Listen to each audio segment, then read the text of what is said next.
Welcome to today's Conversations on Leadership, powered by Life University. I'm your host, Dr. Gilles LaMarche. It's been said that a leader is one who knows the way, goes the way, and shows the way. One who becomes great not because of their power, but because of their ability to empower others.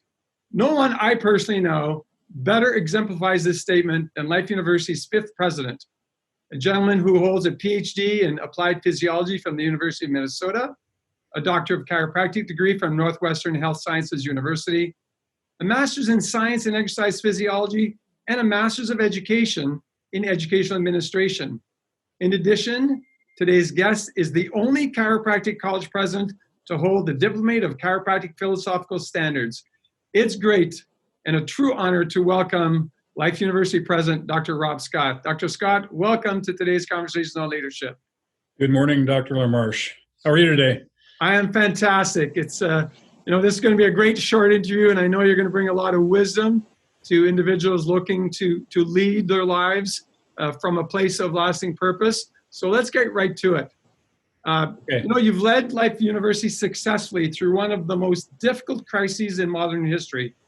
What's been your leadership style through these times, and what do you believe contributed to the university's success? Well, I appreciate that, and I'm going to just clarify it a little bit. We haven't come out the other end of it because we're still in the midst of this COVID-19, but we've been very successful with the transition that we've gone through over the last 4 months. And one of the things I think we're really blessed with here at Life University that has totally led to our success as an institution is the amazing group of people we have here at Life. I mean, it's one thing to try and have to transition an organization through a time like we've just gone through and are in right now. To do it when you don't have a good team, it would be virtually impossible if you've got a team who are not on the same mission. So I think the thing that's really been helpful to us is we are such a mission-driven institution that virtually everybody who works here, right from our custodial crew to our ground crew to our faculty and staff of the institution, are all committed to our mission, which has been really, really helpful. The other thing that's been remarkably helpful from my perspective is that the folks who are in charge of implementing the transition that occurred are extremely capable people. So they have a great understanding of their areas and what needs to be done, and they were ready literally on a 24-hour window to kind of turn the ship, so to speak, and move forward with that. So we've been very fortunate here to have a great team, and it's been great for me to have the opportunity to work with everybody, including yourself in your area. You have been involved in the conversations on this campus during this time, and I think you could probably speak to the transformational changes that have occurred as well as I can. But having a great team is really important. When we talk about what we're going through right now, I can piggyback on that in the leadership issues, right? Because I think what we've exhibited here and been able to witness happen here is the opportunity to allow people in their areas to have a tremendous amount of input into how those areas move forward. The thing I look for in leaders, particularly senior managers, is initiative. The willingness to be able to, come up with an idea and say, hey, how about this? And then move forward with things. And I'm the type of person that if it sounds reasonable and it's well thought out and it's going to move the institution in the direction that it's going to go, I'm going to say, go for it. I have the trust in the folks at the management level here to be able to do that. And I think we've done a really good job of that. Well, my opening statement did mention that quote, the power of the ability, rather your ability to empower others. Like a true leader has an ability to empower others. And I've certainly experienced that from you. So my next question as it relates to empowering others is, how did you support? I know how you supported me. I know how you supported some others, but how do you support from your leadership style optimum performance of our entire team? Well, I think, support is the key word in that. Optimum performance can only be achieved through support, and then support's going to come from a lot of ways. And it gets back to what I just said about initiative. If somebody shows the initiative to implement something, and just, over the last 4 months, we've had a tremendous amount of initiative put in place by, the Vice President of Academic Affairs, the Student Administrative Services staff, the faculty, the support staff around that. And when they've been able to say, here's what we need to move forward in whatever direction that is, my job is to support them with financial resources, with organizational resources, with human resources, with logistical resources, whatever those are, to allow them to be successful at their job. And what I look for in those conversations is some real clarity onto what those needs are for support. The other conversation that's come into it recently too, and you're experiencing in your area, is optimal support, particularly under these times, requires having to take into consideration people's personal lives. Wouldn't you agree? Because the demands on people's families and lives outside of the work environment under the current circumstances that we're in is something that we also have to take into consideration to allow people to be supported in those areas, which requires a tremendous amount of flexibility to get away from the rigidness of how we've done things in the past to how we need to do things to move forward. And of course, that's my role, is to try and support that flexibility and the resources that go into allowing people to perform in those environments. And certainly your leadership style has shown us that you are not an autocrat by any means. You're diametrically opposed to that as a leader. But I'm also not a Democrat, right? I mean, there's autocratic leadership and there's democratic leadership. And while we don't do things in a democratic sense in the leadership of an institution our size, I think it's really important to have input from all the constituents in the institution when we move forward in decision making. And I try to be as open as possible in finding that type of input, certainly through the senior management staff, but also down with the staff and the directors and managers and faculty to be able to find out impacts of changes on people. But ultimately, the buck stops on my desk and decisions have to be made. Yes, I agree, absolutely. So in looking at the challenges that are faced, across the nation, certainly across education, across the nation, what do you see as the biggest challenge facing leaders today? Biggest challenge, I think, in leadership is uncertainty right now. This is a pretty unprecedented time, and everybody, regardless of their sector that they're working in, I imagine are trying to plan and strategize what tomorrow holds with a tremendous amount of uncertainty of what that looks like. Now, that also creates a remarkably good opportunity, right? Because with challenges come opportunities.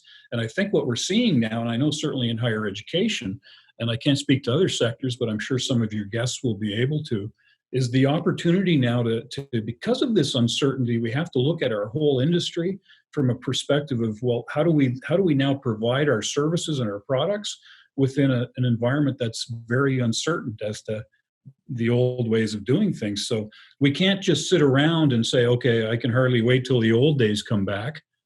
Because while I hope they do come back from their consciousness and our health perspective, I'm not necessarily sure that coming back from our business practices is the best thing for us. There's been some really beneficial things coming out of this as far as our flexibility in delivering services, our hybrid education, our remote clinical experiences, all those things that this environment has forced us to really address deliberately. Now we are now taking those and strategizing for flexibility in the future so that the COVID pandemics aren't going to affect the delivery of our product.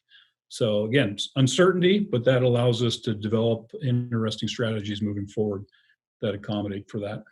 So you mentioned the word flexibility a number of times in the first 5-10 minutes already today, and no doubt flexibility is a characteristic that's so important for every leader to have. Beyond that particular characteristic, what do you believe is another characteristic that's important for a leader to have, especially during these more difficult times?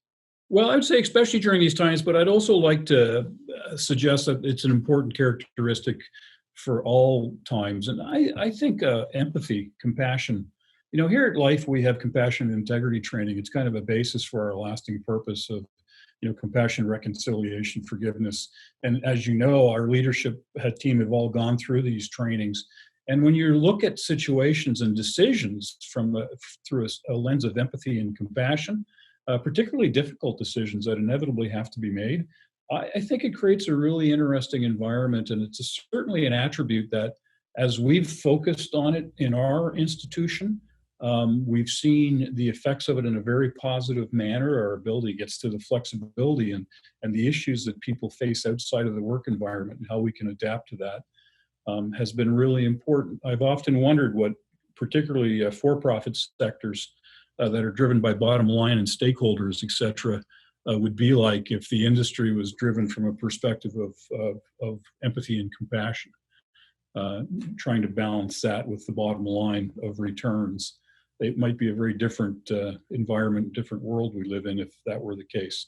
It's also why I think a lot of our corporations and industries are starting to reach out to Life University for our CIT training, right? Our compassion and integrity training.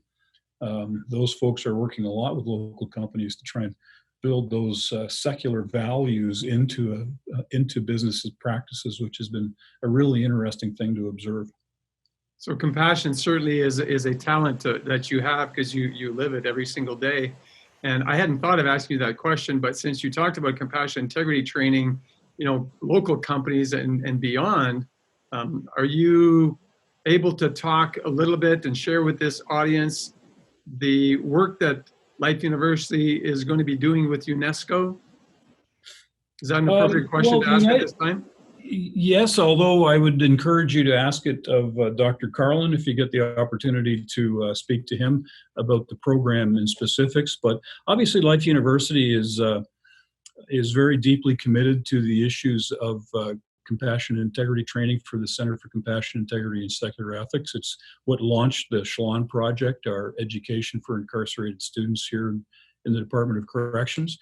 But the United Nations has partnered up now with the Mahatma Gandhi Institute, and we are part of that collaborative of businesses that are starting to work in the field of providing training to communities and businesses on emotional learning and some of the issues that go into secular ethics like compassion, forgiveness, reconciliation, but also the contemplative practices that go along with working with yourself first, so that you can start to internalize and practice the values that go along with that. It's a remarkable program. We've got, I believe, over 1,200 people trained in it right now, and that's growing and will obviously grow even more now that we have the partnership with UNESCO moving forward. So, since this is the first episode of this podcast series, today's conversation on leadership, I'd ask you to share with the audience, because I think a lot of people are going to be interested in understanding, how does compassion integrity training come into a university like ours? But the foundational philosophy at Life University is one of lasting purpose.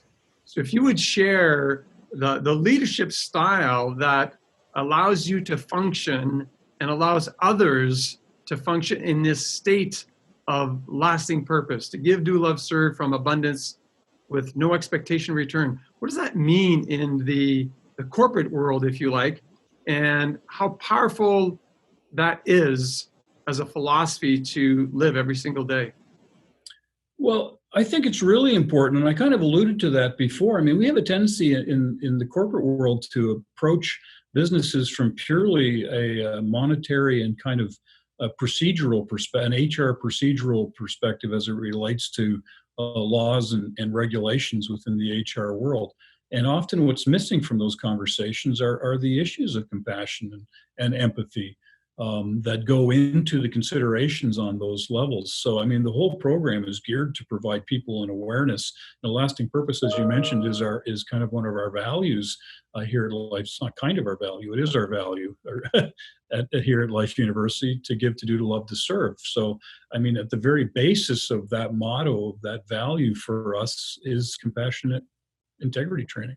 And as it gets, I just hope that as we kind of have the opportunity to get this into our community, people will realize the value that it's going to have for their employees, as well as their production of their businesses as they move on with the implementation of it. Well, thank you for sharing your wisdom and your insights. It's always a pleasure to share time with you, but certainly I believe that the broad audience that is likely to be attracted to today's conversation on leadership will benefit from what you have shared today. And if people want to know more about Life University, just go to life.edu and learn about this not so little university that's changing the world. Yeah, so people don't realize that. Obviously, the world's single largest chiropractic college with 21 other academic programs. and 19 varsity sports. So it's quite a spot. I'm really looking forward to this series of conversations, today's conversations in leadership, because, while we're kicking it off and it's powered by Life University, the opportunity that you're going to provide our viewers to kind of get insights from leaders across all spectrums and all sectors of our communities, both professionally and in the business community, I think is going to be a really valuable thing for our friends of life to participate in. So I commend you for the initiative putting this together, and I look forward to not only participating, but viewing the upcoming series as they unroll. Well, thank you very much, sir, and wishing you a fantastic rest of your day. Same to you. Make it a great one. Thank you. Thanks.